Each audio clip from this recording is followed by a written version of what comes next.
People call it overthinking as if it's a habit, as if it's something you picked up along the way, as if one day you simply decided to analyze everything until it lost oxygen. But thinking too much is rarely about intellect. It's rarely about curiosity. It is almost never about enjoying complexity.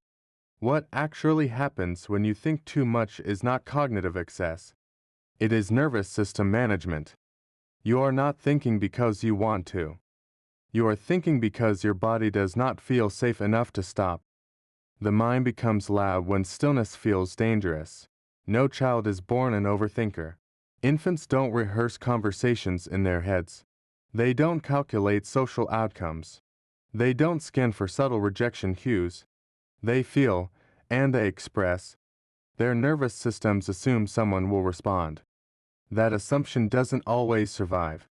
Attachment research has shown that when caregivers respond consistently and predictably, a child's brain wires itself around a simple truth: my signals matter, and someone will help regulate them.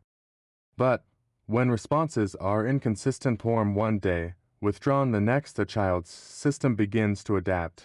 It begins to monitor. Monitoring turns into anticipating. Anticipating turns into rehearsing. Rehearsing turns into thinking. You don't think too much because you're analytical.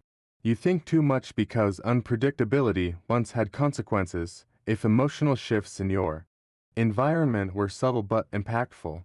Your brain learned to track them before they fully formed. You became vigilant. Trauma researchers have described how chronic stress calibrates the nervous system toward threat anticipation. Not obvious danger. Subtle shifts, tone changes, micro expressions, pauses in conversation. The brain becomes a forecasting machine. It runs simulations constantly, not for entertainment, but for protection. If I say this, what will happen? If I don't say this, what will happen? If they look away, does that mean something? If I misstep, will it cost me connection? Overthinking is hypervigilance in cognitive form. It often begins quietly. Maybe you grew up in a household where emotions weren't openly discussed but were deeply influential. Maybe tension-filled rooms without explanation. Maybe a parent was overwhelmed, anxious, depressed, or inconsistent. You didn't need dramatic trauma to learn caution, you only needed unpredictability. When attachment feels fragile, the brain compensates. Family systems work has long described how children in unstable emotional environments take on roles: the mediator, the observer, the responsible one, the quiet one.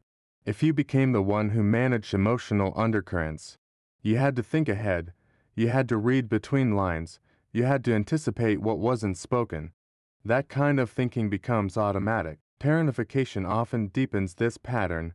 When a child becomes responsible emotionally or practically for stabilizing adults, thinking isn't optional, it's required. You rehearse what to say. You calculate how to reduce stress. You analyze moods to prevent escalation. Over time, the mind never powers down. Even when the environment changes, the wiring remains. Emotion regulation research has shown that suppression can be effective in the short term. If expressing frustration once led to punishment or dismissal, you learn to contain it. But containment requires processing somewhere. If emotions cannot move outward, they move inward, into thought. You analyze instead of express. You dissect instead of feel. You intellectualize instead of risk. Thinking too much becomes a substitute for feeling too much. It feels productive, it feels controlled, it feels safer than exposure, but it is not neutral. The nervous system cannot distinguish between mental rehearsal and lived threat. When you replay conversations or anticipate rejection repeatedly, your body responds as if the threat is present. Heart rate shifts, muscles tighten, breath shortens. Chronic thinking creates chronic activation. Researchers who study long-term stress have described how repeated activation accumulates quietly. The body carries the cost of constant alertness. You may not feel panicked. You may appear composed. But internally, the system rarely stands down. This is why overthinking is exhausting, not because thoughts are heavy, but because vigilance is expensive. Many people who think too much are described as self-aware, insightful, reflective. That is not wrong. But insight born from hypervigilance is different from insight born from safety.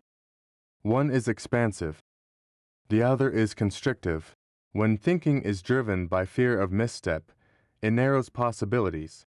It loops around worst-case scenarios. It searches for errors before they happen. It prioritizes control over spontaneity. This pattern often coexists with hyperindependence. If relying on others once felt unreliable, you learn to depend on preparation instead. You think through every variable so you don't have to ask for help later. You plan contingencies. You calculate outcomes. Control through cognition. But beneath the preparation is a quieter belief: if I don't think ahead, something will go wrong. And if something goes wrong, I will be alone in it. Shame reinforces the loop. If early experiences taught you that mistakes burden others, or that needs create inconvenience, your thinking becomes preventative. You overanalyze to avoid being too much. You replay conversations to ensure you weren't insensitive. You question your tone, your timing, your reactions. You attempt to preempt rejection. Shame-based beliefs do not need to be loud. They operate quietly. I should have handled that better. I shouldn't feel this way. I shouldn't need reassurance. The mind responds by tightening its grip. It thinks harder. It refines scripts. It double-checks memory. The cost is distance from immediacy. When you think too much, you are rarely fully present. Conversations continue long after they end. Decisions remain unresolved long after they are made. The present moment competes with simulations of what could have been said or what might be said next. You live slightly ahead of yourself. This can create an uneven development. Many who overthink matured cognitively very early. They became adept at reading nuance. They developed complex internal narratives. They understood dynamics beyond their years. But emotional safety, the ability to feel without managing, did not develop at the same pace. So thinking becomes the primary regulator. When something feels uncertain, you analyze it. When something feels painful, you dissect it. When something feels threatening, you strategize around it. This is not weakness. It is adaptation. It once kept you aligned with unstable systems, but adaptation, as inertia, what was functional under pressure, becomes constrictive instability. In adulthood, when threats are subtler or absent, the mind continues scanning. It anticipates conflict that may never arrive. It prepares for rejection that may not exist to you. May appear calm externally. Internally, the commentary runs continuously. Another feature often emerges: discomfort with rest. When you attempt to relax, thinking intensifies. Stillness removes distraction. Without external input, the nervous system defaults to scanning. What did I forget? Did I miss something? Is there something unresolved? For someone shaped by unpredictability, come once preceded disruption. The body learned that quiet does not equal safe. So it fills quiet with cognition. Thinking becomes noise that prevents vulnerability. Many people who think too much believe the solution is to stop thinking. That misunderstands the function. Overthinking is not a cognitive error. It is a protective reflex. It reduces uncertainty by simulating control. Control once meant connection survived. In relationships, this can manifest as guarded empathy. You sense subtle shifts immediately. You analyze tone. You notice distance before it is articulated. You may not confront it directly. Instead, you think about it. You replay. You interpret. You try to solve disconnection in your head before risking exposure in reality. The irony is that excessive thinking often distances you from your own feelings. When emotion arises, the mind moves in quickly to categorize it. Why do I feel this? Is it justified? What does it say about me? What will happen if I express it? Feeling becomes an object of scrutiny rather than experience. Over time, this creates a subtle disconnection. You are highly aware of your thoughts, but less aware of your sensations. You know your interpretations, but not your impulses. The body becomes secondary to analysis.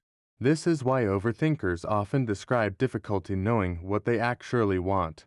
Desire is intuitive. It emerges from sensation. But if sensation was historically overridden in favor of safety, desired becomes faint. You think about what makes sense rather than what feels true. The nervous system does not criticize itself for this. It simply repeats what worked. If thinking prevented missteps in unstable environments, it continues thinking. If analyzing reduced conflict, it continues analyzing. The pattern is loyal to survival. The hidden cost appears slowly. Chronic cognitive vigilance narrows experience. Spontaneity feels risky. Mistakes feel catastrophic. Decisions feel heavy because they must be perfect. The mind rarely trusts that it can recover if something goes wrong. It trusts preparation more than resilience. This creates tension in adulthood. You may live in safer conditions now. Relationships may be more stable. Environments may be predictable. Yet your nervous system continues operating on earlier data. It does not update automatically. What actually happens when you think too much is not intellectual growth. It is sustained alertness. It is a body that learned to prevent instability through cognition. It is a child who once needed to anticipate outcomes, becoming an adult who cannot easily power down. And beneath the constant thinking is something quieter, fear of being unprepared. If I stop thinking, I might miss something. If I miss something, it might cost me connection. If it costs me connection, I will be alone. That chain formed early. Healing is not about silencing thought. It is about teaching the nervous system that not every silence precedes rupture, that mistakes do not automatically dissolve connection, that support can exist without constant calculation, but that recalibration feels vulnerable. Because thinking feels strong. It feels intelligent. It feels responsible. Letting it soften can feel reckless. You were not born this way. You were shaped. Your mind learned to stay ahead because once, staying ahead mattered. It kept you aligned with shifting expectations. It prevented emotional fallout. It minimized risk, but what protected you then can isolate you now. The unsettling truth is this: overthinking is not depth, it is defense. It is the mind standing guard long after the danger has passed. And learning that you no longer need constant vigilance does not make you careless. It makes you human. Rest, care, and safety were once conditional. Thinking filled the gaps. But they do not require that level of surveillance anymore. The nervous system simply has to learn it.